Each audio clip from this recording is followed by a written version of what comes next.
Hi, welcome back. I'm Chris Cheney. I'm an artist based in Melbourne, and I'm currently going through the Milan Art Institute Mastery Program. So this week is a little bit different. I've just completed part one, which is the oil painting and drawing section. And I guess I just wanted to do a recap and sort of talk about what we did in part one. So I do a video every single week of each week, but if you don't want to watch the weekly ones, you can see sort of what part one is about. So this is 17 oil paintings in 14 weeks.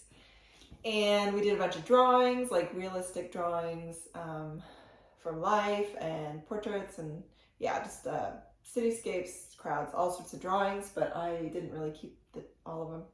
Mostly threw them away because a lot of them were quite bad, but also I don't really want to keep I don't really keep stuff in my studio. I try and just get it out the door or get it in the bin as quickly as possible. So I guess let's just talk about what we've done. So this was the first painting that we did, and this was the, kind of one of the last paintings that we did on week 13. And so I guess comparing sort of the first one to one of the last ones, I would just like to say that this one, I had no idea. I had never really worked in oils before. I had no idea what I was doing.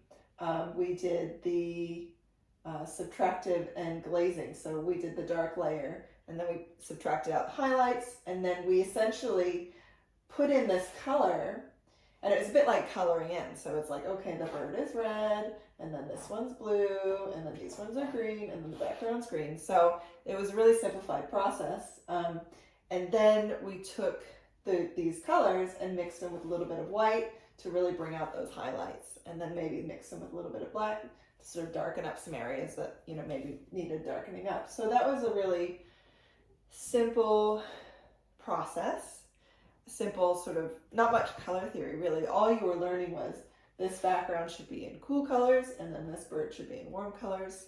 That's really as far as we got.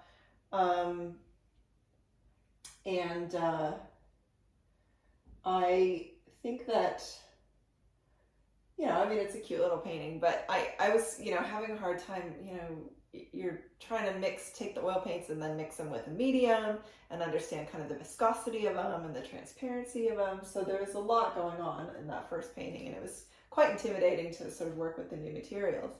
But by the time I got to this painting, which was the radiant underpainting, so you do a really bright underpainting, and then you add some dark layers over and then pull out the highlights. And then this painting, pretty much, I went over the whole thing in opaques anyway.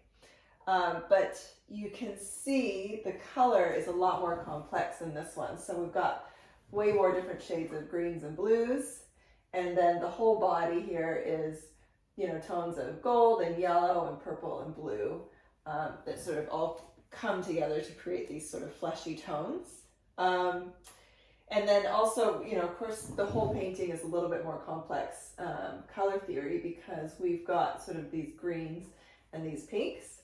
So those are complementary colors. And then you've got the blue and the oranges, which also complementary color pairing, so that the figure actually pops out from the background a little bit more. And then, this is white hat. So you've got these subtle different color changes that demonstrate plane shifts in that hat. So I think if you compare sort of the first one and the last one, there's a lot more, I guess because I wasn't, new to the materials, obviously I'm not, I have a grasp of, okay, well, what sort of viscosity am I working with, and I can, freeze up my brain space to really think a little bit more about hue and shade and saturations and stuff like that. So this is the whole section, part one. We've got the alla prima still lifes, landscapes, realism, fat over lean. This is alla prima from life with a limited palette.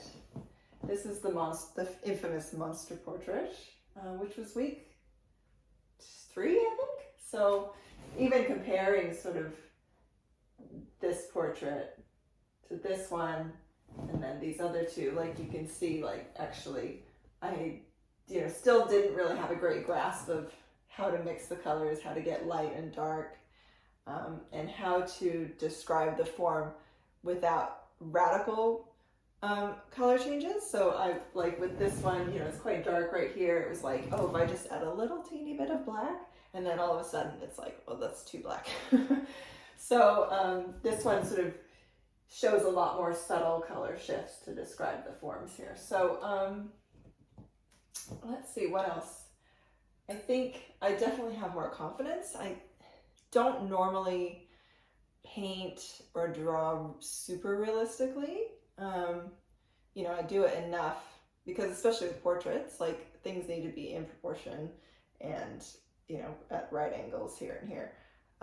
But to draw something realistically from a photo or from life, it's not really something I do very often because I just don't have the patience for it. So having to go through that process and do that for 3 months, I guess it just demonstrates to myself that yes, I can do it if I need to do it. And it's just a matter of, taking that time out and having that patience and that focus.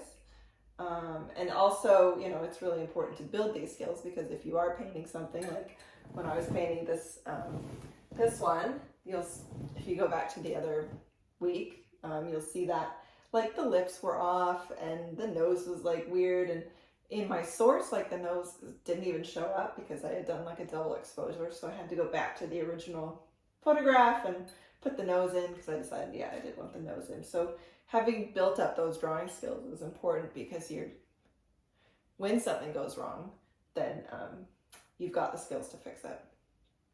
So if you've got any questions, you can send me a message or comment below. But this is part 1. I thought there would be more paintings. Actually, when I went, I thought there would be 20 paintings, and there's only 17. And when I was first going through the first few weeks, there's just tons of paintings like piling up, and I just thought, oh my gosh, I'm gonna have so many paintings. And then when I spread them all out, it's not that big. There's not that many. They're all really quite small. I intentionally made them small because I thought, oh, I'll sell them for pretty cheap. And if I have to ship them, then I don't want it to be a big pain in the ass to ship them if I'm going to sell them real cheap. So there we have it. And yeah, if you like what you see and you want to see where part 2 of the mastery program goes, which is mixed media and voice. So I think there's more like personality tests and like stuff to sort of figure out who I am, how I like to work, why I make what I make, and then, that enables you to sort of go deeper with those subjects and be able to communicate those things better. So if you want to see more of my journey and see where this goes, you can follow me on social media. I'm on YouTube, on Instagram. I've got a blog where all these are chronicled, and that's on my website. So, all right, I'll see you next week.